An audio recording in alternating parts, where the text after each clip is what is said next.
और देखिए, प्रदेश के सियासी गलियारों से एक बड़ी खबर इस वक्त मिल रही है। कांग्रेस विधायक है पानाचंद मेघवाल, उन्होंने इस्तीफा दे दिया है। उन्होंने अपना इस्तीफा विधायक पद से दिया है। जालोर की घटना से आहत होकर इस्तीफे की बात सामने आ रही है। उन्होंने मुख्यमंत्री अशोक गहलोत को अपना इस्तीफा भेजा है। 12 अटरू से कांग्रेस के विधायक हैं पानाचंद मेघवाल। देखिए, जालोर में जिस तरह की घटना सामने आई, एक बच्चे को मटकी से पानी पीने की वजह से टीचर ने जमकर पीटा। इलाज के दौरान उस बच्चे की मौत हो गई और इस घटनाक्रम से पूरा देश आंदोलित है। पूरे देश में इस घटना को लेकर आक्रोश नजर आ रहा है। मामले की गंभीरता को देखते हुए मुख्यमंत्री अशोक गहलोत भी तुरंत एक्शन में आए थे और ट्वीट कर पुलिस की तमाम कार्रवाई के बारे में सूचित किया था। राहुल गांधी भी इस संबंध में ट्वीट कर चुके हैं। अब जानकारी मिल रही है कि जालोर की घटना से आहत होकर पानाचंद मेघवाल, जो कि कांग्रेस विधायक हैं, उन्होंने मुख्यमंत्री अशोक गहलोत को विधायक पद से इस्तीफे का लेटर भेजा है। ज्यादा जानकारी के लिए बात करेंगे सहयोगी विपिन तिवारी से। विपिन, क्या जानकारी है? विपिन, स्वप्निल बताना चाहूंगा, ये पानाचंद मेघवाल जो है दलितों के साथ जो लगातार घटनाएं हो रही थी उससे हाथ थे। पहले जितेंद्र की मूंछ रखने के मामले में हो, चाहे घोड़ी पर न चढ़ने देने के मामले हो, चाहे ये जालोर का जो लगातार ये जो तीसरी कक्षा के छात्र की मारपीट से मौत का मामला हो, इसके बाद लगातार ये आहत थे इस बात को लेकर विधायक पानाचंद मेघवाल। और इसी बात को लेकर जो है पानाचंद ने रात मुख्यमंत्री आवास में मुख्यमंत्री से भी संपर्क की कोशिश की, लेकिन वहां पर उनका संपर्क नहीं हुआ। तो आज सुबह उन्होंने पत्र लिखकर मुख्यमंत्री को अपना इस्तीफा भेजा है।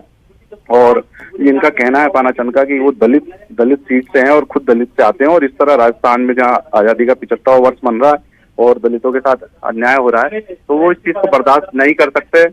और इसलिए उन्होंने विधानसभा जो अपना सदस्य था उससे इस्तीफा दिया। और मैं स्वप्निल इसी साथ पानाचंद मेघवाल हमारे साथ है, उन्हीं से फोन लाइन पर आपको जुड़वाना चाहूंगा, बात कराना चाहूंगा। जी। आप सीधे सवाल कर सकते हैं। जी पानाचंद जी, स्वागत है आपका न्यूज़ 18 राजस्थान पर। नमस्ते सर। पानाचंद जी, आपने इस्तीफा भेजा, एकाएक क्या हुआ? क्या लगता है आपको? श्रीमान, जिस प्रकार से पिछले लंबे टाइम से दलित समाज के लोगों के साथ अत्याचार किया जा रहा है, कोई दलित समाज के लड़का अगर बिनोरी निकालता है तो उसको नीचे उतारा जाता है, उसको मारा जाता है। दलित समाज का कोई अगर मूंछ रखता है तो उसको मार दिया जाता है। डेल्टा बहन जैसी बहन को जला दिया जाता है। डांगियावास जैसा कांड, नरसंहार का कांड होता है। और 9 साल का इंद्र जो केवल मटकी से पानी पीता है उसको पीट कर मार दिया जाता है। इतनी यातनाओं के बाद भी डॉक्टर भीमराव अम्बेडकर ने जो संविधान में हम लोगों को अधिकार दिए थे कि दलित का बेटा एमएलए बने, दलित का बेटा प्रधानमंत्री बने, दलित का बेटा राष्ट्रपति बने, मुख्यमंत्री बने, सरपंच बने, प्रधान बने, इतना अधिकारों के बाद भी आज हमारे समाज की जो सोच है, समाज के कुछ असामाजिक तत्व जो डॉक्टर भीमराव के अम्बेडकर के सपने को तोड़ना चाहते हैं, उन लोगों को मुंह तोड़ जवाब देने के लिए मेरे पद से इस्तीफा दे रहा हूँ। नहीं, लेकिन आपके इस्तीफे से उनको जवाब कैसे होगा?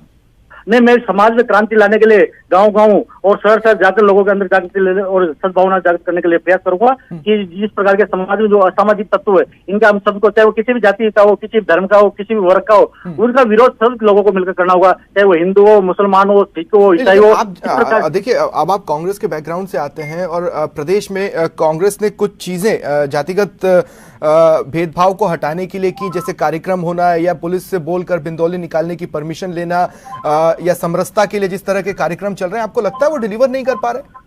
नहीं, सरकार की कार्य योजना पे कोई प्रश्न चिन्ह नहीं है। हमारे राजस्थान के लोकप्रिय मुख्यमंत्री सम्मान्य अशोक गहलोत साहब हर वर्ग को, हर जाति को, हर धर्म को साथ लेकर चलने वाले व्यक्ति हैं। लेकिन जिस प्रकार से हमारे देश के लोगों की जो मानसिकता है, उस मानसिकता में सुधार लाना अनिवार्य है। और उसके सुधार के लिए डॉक्टर भीमराव अम्बेडकर ने जो मिशन चलाया था, हम भी उसी मिशन को आगे बढ़ाकर लोगों में सामंजस्यता और समानता का भाईचारा स्थापित करने का प्रयास करेंगे। हाँ, नहीं, लेकिन एकाएक ऐसा क्या हुआ कि आपको लगा कि इस्तीफा ही एक रास्ता है?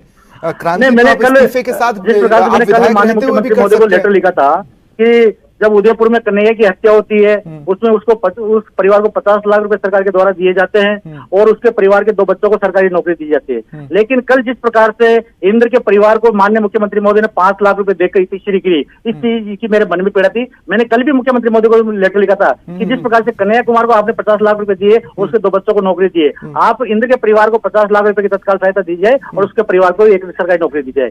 मैंने कल लेटर लिखा था, उसका जवाब मुझे आज तक नहीं मिला। मैंने रात को उनके वोएसडी शशिकांत को फोन किया था 2 बार, उन्होंने मेरा फोन को रिसीव नहीं किया और इसलिए मैंने आज। लेकिन पानाचंद जी, एक तरफ आप कह रहे हैं प्रदेश सरकार अच्छा काम कर रही है, गहलोत जी अच्छा काम कर रहे हैं, दूसरी तरफ आप कह रहे हैं कि उन्होंने भेदभाव किया। माननीय मुख्यमंत्री जी तक हमारी बात को पहुंचाएंगे जब ही ना। हमारी बात तक उन तक पहुंचेगी तो निश्चित रूप से कार्रवाई होगी। अच्छा, तो अब आपने इस्तीफा भेजा है, इसके बाद कोई कांटेक्ट हुआ, इसके बाद कोई बातचीत हुई? नहीं, फोन आ रहे हैं, लगातार बात चल रही है। उन्होंने कहा कि आप थोड़ा धैर्य रखिए और निश्चित रूप से आपने जो मांग की है उस पर उचित कार्रवाई की जाएगी। और मैं रात को आज जालोर जा रहा हूँ, इंद्र के परिवार को सांत्वना दूंगा, इंद्र की आत्मा को श्रद्धांजलि अर्पित करूंगा। और जब तक मेरी जो मांग है कि इंद्र को 50 लाख रुपए देने से और उसके परिवार को नौकरी देने से इतनी सही नहीं होगी। ऐसा कानून हमको राजस्थान में बनाना होगा जिसके तहत चाहे वो घोड़ी पे चढ़ने की बात हो या मूर्त रखने की बात हो या कोई मटके से पानी पीने की बात हो। अगर इस प्रकार के अपराध में कोई व्यक्ति अपराध करता है या इस प्रकार के कानून का उल्लंघन करता है, उसको सख्त सजा देने का कानून हमारे राजस्थान में बनना चाहिए। मुख्यमंत्री मोदी से मांग करूंगा। जहां भरोसा होता है पानाचंद जी, वहीं से झटका भी मिलता है। मैं नहीं कह रहा हूं, लेकिन आपने कुछ दिनों पहले खुद कहा था कि दलित को मुंगेरी लाल के सपने दिखाए जाते हैं। क्या भरोसा कि इस वक्त आपको जो आश्वासन मिले वो किसी मुंगेरी लाल का सपना ना हो? नहीं, मैं आश्वासन पर विश्वास नहीं करता हूँ। मैं धरातल पे काम हो इस पर विश्वास करता हूँ। और हमें हमारे मुख्यमंत्री मोदी की कार्यशैली पर विश्वास है कि अगर जो हम मांग उनके राजस्थान के, चाहे वो दलित विधायक हो, एसटी के विधायक हो, ओबीसी के विधायक हो या अन्य सभी जनरल कैटेगरी के विधायक हो, हम सभी विधायक मिलकर इस प्रकार का कानून बनाने के लिए प्रयास करेंगे ताकि राजस्थान में इस प्रकार की पुनरावृत्ति नहीं हो। नहीं तो मैं ये मान के चलूं कि सांकेतिक तौर पर अपना विरोध दर्ज कराने के लिए आपने इस्तीफा दिया और आप उसे वापस ले लेंगे? नहीं, सांकेतिक रूप से नहीं। जब तक ठोस कानून नहीं बनेगा, जब तक इंद्र के परिवार को न्याय नहीं मिलेगा, जब तक मैं मेरा इस्तीफा स्वीकार नहीं करूंगा।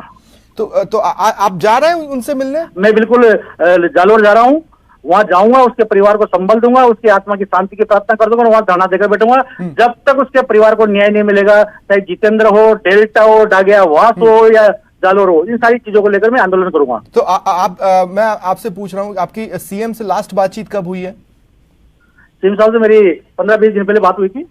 अच्छा, तो मतलब आपके इस्तीफे के प्रकरण के बाद उनसे कोई बातचीत नहीं हुई है? नहीं, अभी नहीं हुई। तो फिर आपसे बातचीत कौन कर रहा है? नहीं, हमारे जो नेता हैं, प्रदेश के मंत्री हैं, वो सबके फोन आ रहे हैं। अच्छा, तो अब आप जो कह रहे हैं कि आप एक क्रांति लाना चाहते हैं, आप जमीन पर अब स्ट्रगल करना चाहते हैं, उसकी कोई रूपरेखा, कोई रणनीति आपने तैयार की है? जब जयप्रकाश नारायण ने जो आंदोलन चालू किया था तो वो सिंगल आदमी निकले थे घर से, फिर 100 हुए, फिर 200 हुए, फिर 1000 हुए, फिर लाखों की संख्या में आंदोलन बढ़ा। तो क्रांति लाने के लिए किसी न किसी व्यक्ति को आगे आना पड़ेगा। जब कोई व्यक्ति जब सेनापति बनना चाहेगा तो सेना अपने आप जोड़ती जाएगी। और मुझे जब कल से ही जिस प्रकार से फोन आ रहे, मैंने लेटर लिखा सीएम साहब को, उसके बाद से पूरे राजस्थान से, चाहे वो किसी भी प्रदेश के गांव का हो, किसी भी तहसील का हर व्यक्ति का फोन आ रहा है कि साहब आपने जो पहल की है हम आपके साथ है। और मुझे विश्वास है जब मैं कल जालोर जाऊंगा तो ये क्रांति का रूप वहां पर आएगा और पूरे राजस्थान में क्रांति जागृत करेंगे। आपने डेल्टा बहन की बात की पानाचंद जी, वो बीजेपी सरकार के वक्त की घटना थी। मैं सरकार के, मैं कांग्रेस और बीजेपी की बात नहीं कर रहा हूँ। मैं डांगेवास के जो कांड हुआ भारतीय जनता पार्टी के साथ टाइम पे हुआ, डेल्टा वाला जो केस हुआ बीजेपी की गवर्नमेंट के टाइम पे हुआ, जितेंद्र सिंह का जो जितेंद्र मेघवाल का कांड हुआ हमारे कांग्रेस के राज्य में हुआ। बीजेपी के आरोपों पर कांग्रेस और बीजेपी की बात नहीं, बात है सामाजिक समरसता की, समाज में जागृति लाने की है। नहीं, आप जो बात कह रहे हैं कि आपको ऐसा नहीं लगता कि बीजेपी इसको हथियार बनाएगी और बोलेगी कि प्रदेश में दलितों पर अत्याचार बढ़े हैं, आपका इस्तीफा इस पर मुहर है? हेलो, हाँ पानाचंद जी, सुन पा रहे हैं मुझे? हाँ बिल्कुल साहब। पानाचंद जी, मैं ये कह रहा हूं कि आपको ऐसा नहीं लगता कि अब बीजेपी बोलेगी कि हम तो इतने समय से कह ही रहे थे कि दलितों पर अत्याचार बढ़े, आपके इस्तीफे ने मुहर लगाई? बीजेपी को कहने का अधिकार नहीं है। देश में प्रदेश के प्रधानमंत्री भारतीय जनता पार्टी के हैं और हिंदू धर्म के सबसे ठेकेदार हैं। दलित समाज हिंदू धर्म दलित समाज को हिंदू धर्म मानता है। तब नरेंद्र, इंद्र या जितेंद्र या डेल्टा या डांगेवाल जैसे केस होते हैं तो हिंदू धर्म क्यों नहीं बोलता है? आज जगह जगह क्यों नहीं ये मोमबत्ती जला रहे, क्यों नहीं धरना प्रदर्शन कर रहे? अभी तक भारत वहां जालोर से जिस विधानसभा क्षेत्र से ये बच्चा आता है वहां से एसटी की सीट है और जोगेंद्र वर्मा जो एसटी का है वो विधायक है, उसके मुंह से एक शब्द नहीं निकला। भारतीय जनता पार्टी को कहने का कोई अधिकार नहीं है। जो वहां से विधायक है उसको वहां पर बैठना चाहिए, उसका पक्ष में धरना देना चाहिए था, पहले आवाज उस व्यक्ति को उठाना चाहिए था। लेकिन भारतीय जनता पार्टी के कथन करने मंत्र है, वो केवल दलितों को वोट ले सकते हैं लेकिन दलितों के अधिकार के लिए बात नहीं कर सकते। हम कांग्रेस के हैं, कांग्रेस हमारी पार्टी है, सरकार हमारी है, लेकिन हम अच्छाई के लिए और सत्य के लिए लड़ने के लिए तैयार है। ठीक है, शुक्रिया पानाचंद जी आपका हमारे साथ जुड़ने के लिए और अपनी बात को रखने के लिए। तो दलितों पर अत्याचार से, दलितों के साथ भेदभाव से पानाचंद मेघवाल आहत हैं। उनका ये कहना है कि जिस तरह से उदयपुर जो हत्याकांड था उसमें जिस तरह की सेंसिटिविटी सरकार की तरफ से दिखाई गई, जालोर की घटना पर वो सेंसिटिविटी नहीं दिखाई गई है। और जिन मांगों को लेकर परिजन आंदोलन कर रहे हैं, उन मांगों के समर्थन में पानाचंद जी ने ये इस्तीफा सीएम गहलोत को भेजा है। उन्हें पूरी उम्मीद है कि उनकी बात को सुन लिया जाएगा।